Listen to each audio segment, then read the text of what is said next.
Assalamu alaikum. I'm Susan Labadi, board president of Wiser, and I would like to introduce you to the author of our second standard, Sister Shahida Ali Khan.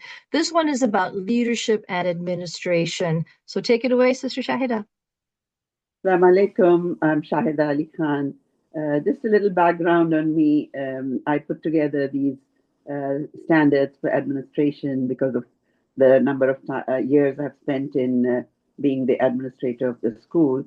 Uh, I was the principal of the weekend school for 12 years and also the principal of the full-time Islamic school for 26 years. So all these points are based on my experience.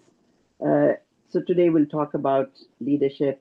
Uh, we expect the principal to be qualified so that she can lead.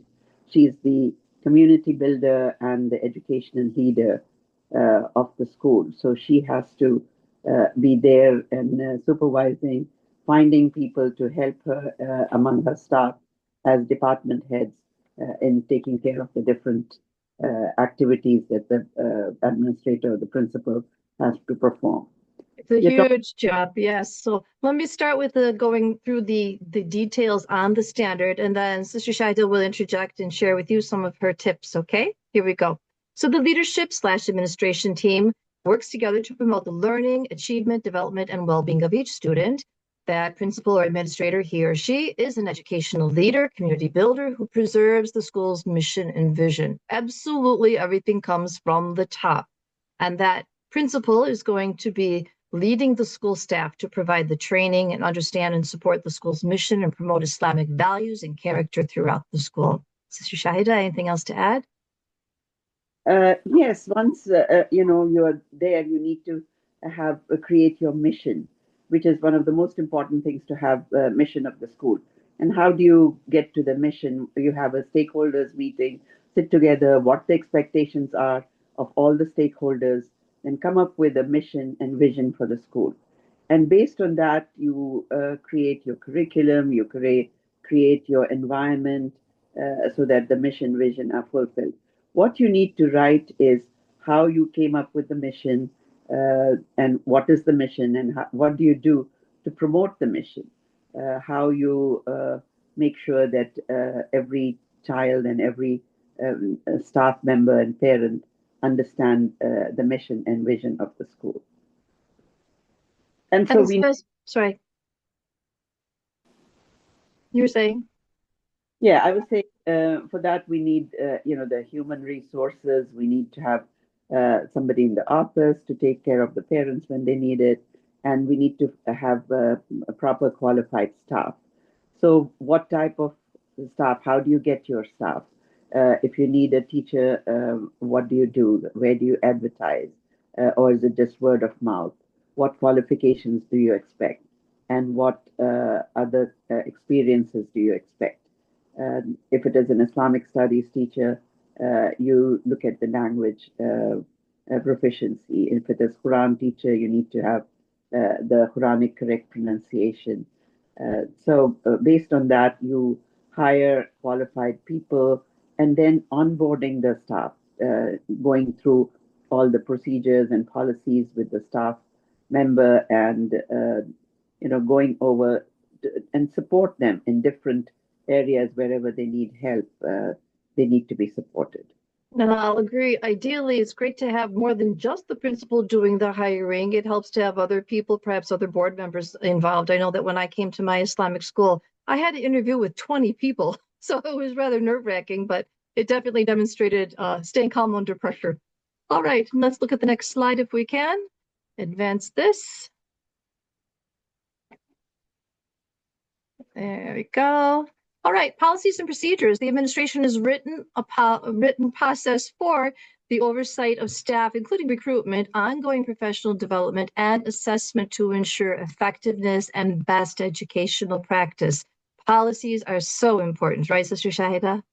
It is very important. And then professional development is one of the key to have our teachers really understand, the educational practices and how to ensure the effectiveness of it.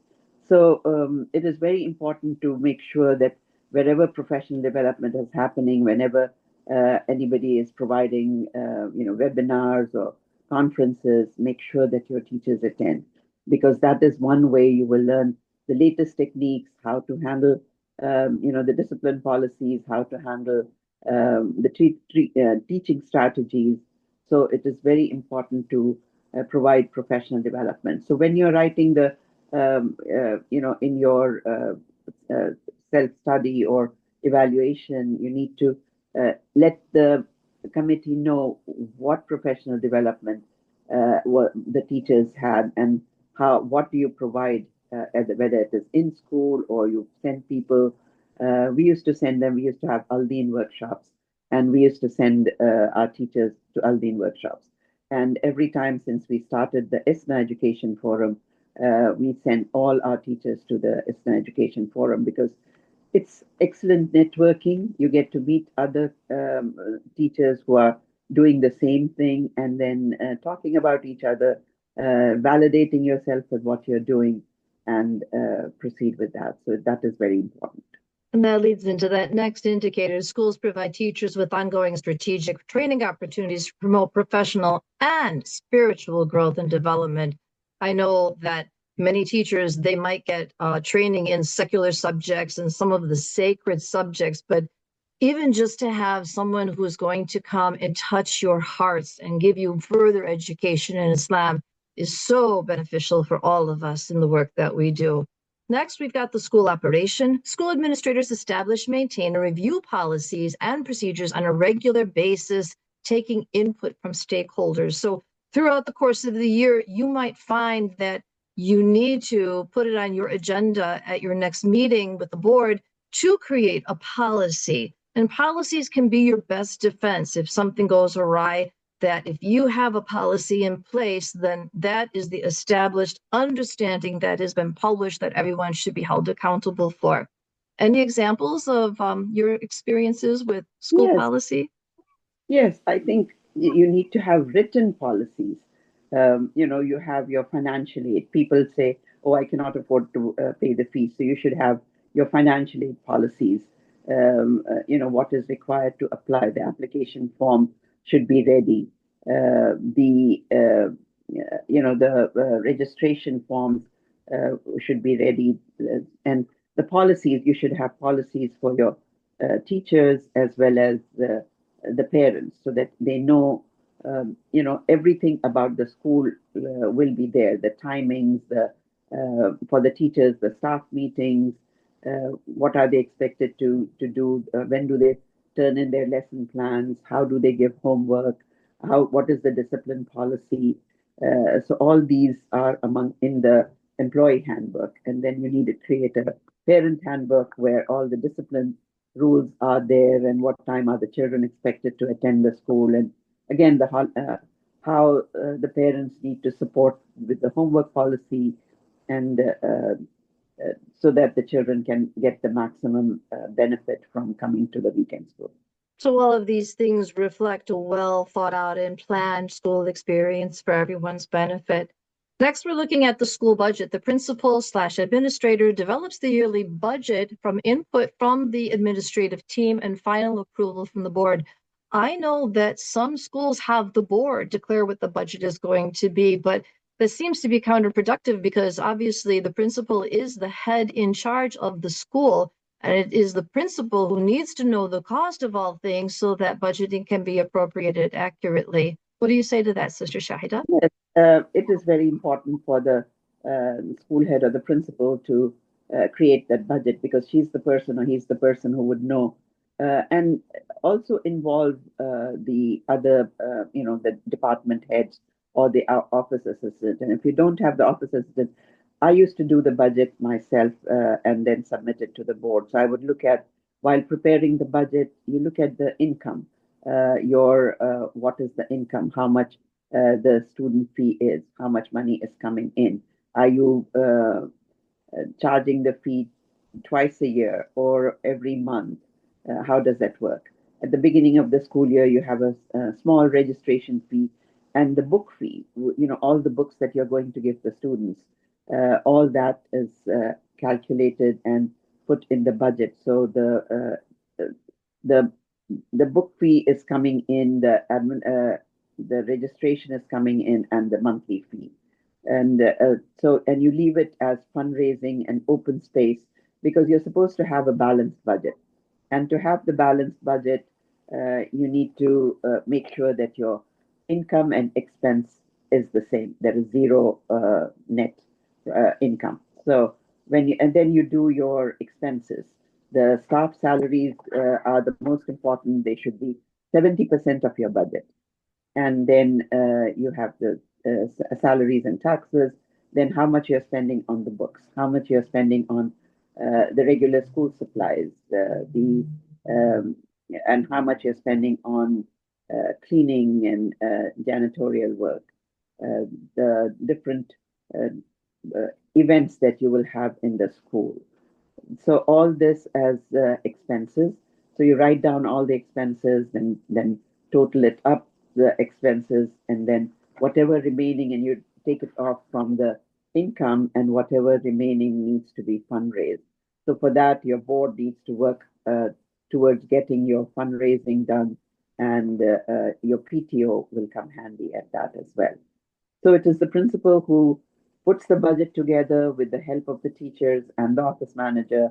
Or if there is nobody there, she's the only one, then she looks into, all the expenses that are incurred and put the budget together and submit it to the board. And the board will be the ultimate responsibility. They need to fundraise to make this budget a balanced budget. So the board supports the principal administrator. Also, when it comes to assessments and evaluations, the administrator, with the help of the administrative team, ensures that the curriculum is implemented and various tools are used to assess student growth. I know that we tend to probably come from generations where there were scantrons or they were just like very traditional types of assessment, but my goodness, there's a whole world of various assessment varieties that are available right now. And we know that students oftentimes have different patterns for learning, and therefore you need to justify having different patterns for assessment. So this is something that we want to be sure it's not just, the same old that many of us have grown up with. Things have changed now. We want to make sure that we match the times. And then finally, collaboration. The board, administration, and faculty maintain a collaborative relationship with other schools to improve their practices. Sister Shahida, would you care to enlighten us about your experience and for some suggestions with schools that maybe don't have neighboring weekend Islamic schools or full-time schools around them? Yeah, there are in Southern California quite a few, but they're with different distances. So it's good to have collaboration with other weekend schools or Saturday school or Sunday school, and then see if you can have competitions between the schools, having a professional development with the other schools, so that your teachers can learn and you can learn of what the others are doing and what you are doing and share your experiences with them. Great. Okay, let's take a look now at the self-evaluation. So every school that goes through certification will receive basically an Excel sheet. If you look at the lower tabs at the bottom, you'll see that there is one sheet for each standard. And the first start really is the information generally about the school. But today we're looking at standard 2 specifically. So it starts off in the left-hand column with the actual standard, and then all of the little indicators that we have just discussed. In column C, school will be asked to provide a narrative. And we realize that, nobody wants to look at a blank page. People are afraid to write, not knowing what it is perhaps that we are looking for. So in some of these, we've put in a little bit of a prompt to make it easy for you. You see the prompt, give us an answer to how it is that your school is responding. And then for the ones that you don't see a prompt, I think you'll get the general sense of what it is that you're supposed to be answering there.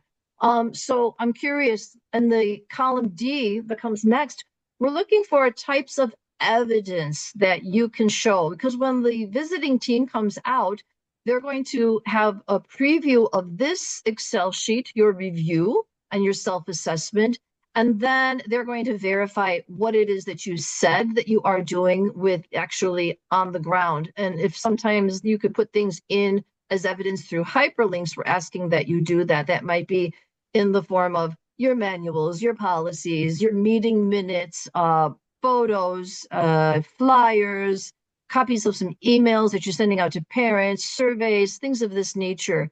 So, Sister Shahida, do you want to like share with us maybe some ideas, other things that we should know? Right. Whatever you're doing first, you need to take each standard, write how you're going to achieve that standard, and write a little narrative of how did you do it. Like, suppose if you're doing, as I spoke about the mission, how did you come up with this mission, and how did you, come up with this vision, and when was it put together, and who all were involved. And in the evidence, you put your mission statement there. So that will be the evidence. And sometimes we feel that the we may not be so technologically advanced that we can put hyperlinks for everything. So in that case, you start making your folders. So every folder have like mission, vision, and goals. You put your in one folder. Then when you're doing the policies, the employee policies or the staff policies, you put the handbooks in a binder and have it. So when the committee comes to look at your school, these evidences will be there, and you can look at these evidence and see, what all you have. So these are the main things as evidence. If you're doing different programs like hut simulation or Mother's Day program or Quran competition or any of these throughout the year, what flyer you have sent out for that? What was the program that particular day? How did you uh, do that? What was the time taken to practice those things? And have all of them, put it in a binder so that when the committee comes, they can look at it and see, yes, this is how you do it. So we are just there to validate for what you have done. It's not that we are going to be critical. We are just looking at how you have done it, what you have done it, and if there are any suggestions to improve that, we would give you the suggestions. Otherwise, it could be a commendation on what you're doing. And always when the visiting team comes out, they try to identify what it is that you're doing really well to give you a commendation for that. And as Sister Shahida said, maybe some suggestions, areas that you might want to prioritize for improvement because we're all a work in progress, are we not?